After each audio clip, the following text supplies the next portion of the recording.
पूर्व खेल मंत्री की मुश्किलें जो है वो थमने का नाम नहीं ले रही और पूरे हरियाणा में एक बार फिर पूर्व खेल मंत्री के ऊपर घमासान।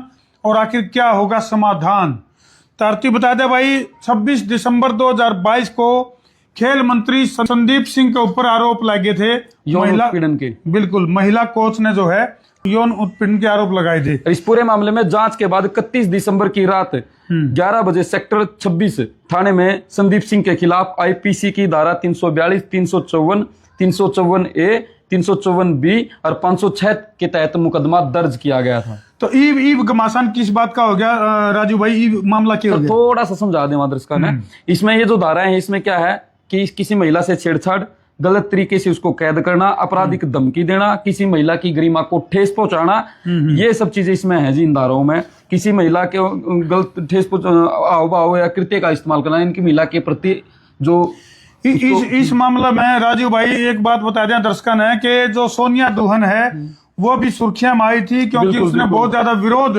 जो खेल मंत्री है संदीप सिंह, उनका बहुत जबरदस्त विरोध किया था और शायद तिरंगा फहराने के ऊपर भी काफी बवाल हुआ था। और इसमें जो पीड़ित महिला कोच है, उसने अपने बयानों में कहा था कि खेल मंत्री ने मुझे ये बात कही थी कि तुम मुझे खुश रखो, मैं तुम्हें खुश रखूंगा, ये बात कही थी। यानी कि गिव एंड टेक का मामला था भाई कुछ ना कुछ। तो इस तरह की ऑफर, इस तरह की चीजें जो है जब उस महिला की बात को शर्मसार कर देने वाली बातें होती जब उस महिला कोच की बात नहीं मानी गई तो ये महिला की शिकायत में है जी। जब उसने मतलब संदीप सिंह की बात नहीं मानी तो महिला कोच का ट्रांसफर कर दिया गया था। हालांकि संदीप सिंह जो मंत्री है उन्होंने तमाम इन आरोपों से नकारा ले लिया। तो राजीव ये तो था मामला 26 दिसंबर 2022 में जब आरोप लगाए गए और उसके बाद घमासान चल गया। फिलहाल की अगर आप बात करें तो किस तरह का और इसमें घमासान है, नई अपडेट क्या है इसमें जो पीड़ित महिला कोच है जी, उसने एक याचिका लगाई थी चंडीगढ़ जिला एवं सत्र न्यायाधीश में, जिसमें HS ग्रेवाल जी हैं जो न्यायाधीश हैं। और इससे पहले इस पूरे मामले की जो न्यायाधीश थे उनको चेंज करने की याचिका जो उस कोच ने लगाई थी। अच्छा, न्यू भी सुनने में आई है कि दूध का दौरा बिल्ली का पैरा, यानी कि जो जज इस मामले की सुनवाई पहले जो जांच कर रहे थे गवाह भी वही थे।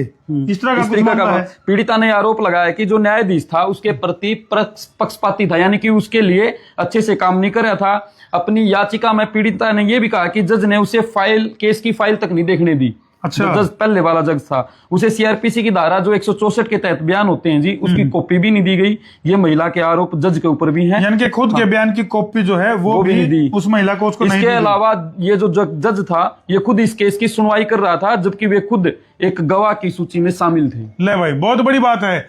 और महिला का मामला में वही जज जो है वो गवाह भी था और वही जज जो है इस मामले की सुनवाई करने लगा। और महिला ने यह भी कहा कि ऐसे में मुझे न्याय की उम्मीद बिल्कुल नहीं है।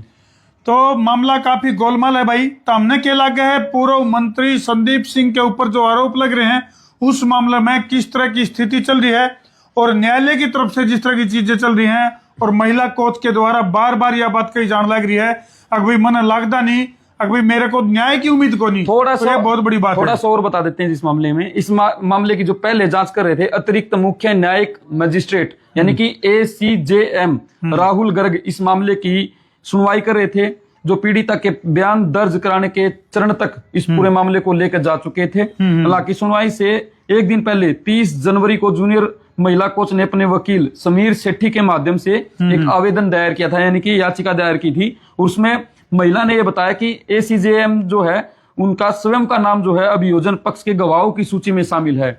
संख्या उसकी 19 है। उन्होंने कहा कि इससे उनकी अदालत के लिए मुकदमे को आगे बढ़ाने के लिए मूलभूत जो कानूनी बाधाएं हैं वो उत्पन्न होंगी, इसलिए हमारा जो जज है वो बदला जाए। और अब जो कोर्ट है उसने उनका जो न्यायाधीश था उसको बदल दिया है। और ऐसे में जो खेल मंत्री है संदीप सिंह, उसकी मुश्किलें ऐसे बढ़ेंगी कि महिला का यह आरोप है कि जो पहले जज था इस मामले में वो उसके साथ पक्षपात कर रहा था। अब नया जज आने से महिला कोच को कुछ न्याय की उम्मीद और ज्यादा बढ़ गई है, कुछ राहत मिली है भाई। तो फिलहाल जो है न्याय व्यवस्था के ऊपर कई बार बीच बीच में कई सारे सवाल उठे भाई। फिलहाल महिला कोच जो कि साफ तौर पर न्यू को है, अगर भाई बिल्कुल पूरी तरह से पारदर्शिता और निष्पक्ष जांच होनी चाहिए ताकि मेरे को न्याय मिल सके। और ये इसलिए भी जरूरी है भाई क्योंकि जो खेलों के क्षेत्र में बेटियों का योगदान जो है, खासतौर पर हरियाणा की जो बेटियां हैं उनका योगदान भुलाया नहीं जा सकता। और इस तरह की अगर घटनाएं घटेंगी और इस तरह से यदि महिला कोच को अपने न्याय के लिए, जस्टिस के लिए बार बार गिड़गड़ाना पड़ा है तो भाई फिर जो बच्चियां हैं उनका हौसला भी टूटा है। जो जूनियर महिला कोच थी उसका ये कहना है कि 2016 में जो रियो ओलंपिक गेम हुए उसमें जो है ये गई थी और खेल विभाग में जूनियर कोच के तौर पे ये तैनात थी जी। उसके बाद खेल मंत्री संदीप सिंह ने इंस्टाग्राम और स्नैपचैट पर उनको मैसेज भेजे, फिर उसे चंडीगढ़ के सेक्टर 7 लेक की साइड में वहां उसको मिलने के लिए बोला। वो वहां नहीं गई तो उसे कभी इंस्टाग्राम पर ब्लॉक कर दिया, कई बार अनब्लॉक कर दिया, यानी कि ब्लॉक अनब्लॉक का गेम जो है वो चलता रहा। महिला कोच के आरोपों के मुताबिक अगर आप बात करा तो 1 जुलाई को मंत्री ने उसे स्नैपचैट कॉल भी किया जिसमें डॉक्यूमेंट वेरिफिकेशन के लिए मुझे सेक्टर 7 चंडीगढ़ में अपने आवास पर मिलने के लिए बुलाया। और वहीं मंत्री ने संदीप सिंह ने उस कोच को यह बात कही कि तुम मुझे खुश रखो, मैं तुम्हें खुश रखूंगा। ये महिला के आरोप हैं। तो कई सारी चीजें हैं भाई जो सोशल मीडिया पर हम खुल कर नहीं बता सकते, पर्दे के पीछे की कुछ और दुखद दास्तां होती है। तो महिला कोच ने अपनी आप बीती न्यायालय को बताई है और जस्टिस के लिए गुहार लाई जाने लग रही है बार बार। और इसमें एक पेच ये भी है जी, जो पीड़िता है जो महिला कोच है उसने ये भी कहा कि जो ये मंत्री था इसने मेरे साथ रेप की भी कोशिश करी है। चलो काफी दुखद घटनाएं हैं भाई, और वीडियो को इसलिए शेयर कर दो भाई ताकि इस महिला कोच को न्याय मिल सके और पूरे मामले का दूध और पानी का पानी हो सके। पूरे मामले में सच्चाई सामने आ सके। संदीप जो खेल मंत्री हैं उनका भी एक बयान सामने आया है। उन्होंने कहा है कि जो उनका आरोप है कि मेरा ट्रांसफर कर दिया गया, उस ट्रांसफर की एवज में वो ट्रांसफर मेरा ना हो इसलिए उसने ये साजिश का जाल जो है मेरे खिलाफ रचा। ये आरोप संदीप जो खेल मंत्री रहे हैं उनका कहना है कि भाई ये आरोप इसलिए लगाए गए हैं ताकि महिला कोच का तबादला कराया जाने लगा था। हाँ हो गया था जी तबादला, तो अच्छा तबादला हो गया था। महिला ने आरोप लगाया था कि मैंने मंत्री की बात नहीं मानी तो मेरा ट्रांसफर कर दिया गया। चलो भाई पूरे मामले की सच्चाई जो वो सामने आनी चाहिए। जो जांच कर रहे हैं जो लोग या फिर जजेस की अगर मैं बात करूं तो पूरी तरह से निष्पक्ष जांच करी जानी चाहिए इस मामले की। किसी के साथ भी अन्याय नहीं होना चाहिए। और खासकर जो महिला कोच है जो कि रियो ओलंपिक तक कोच का प्रतिनिधित्व कया हो जिस इंडिया के साथ में, उसके साथ तो ऐसा होना ही नहीं चाहिए। नहीं होना भी नहीं चाहिए और गलत संदीप सिंह है जो खेल मंत्री उसके साथ गलत उसके गिले भी नहीं होना चाहिए। यदि वो निर्दोष है तो भाई जांच में वो चीज भी सामने आनी चाहिए।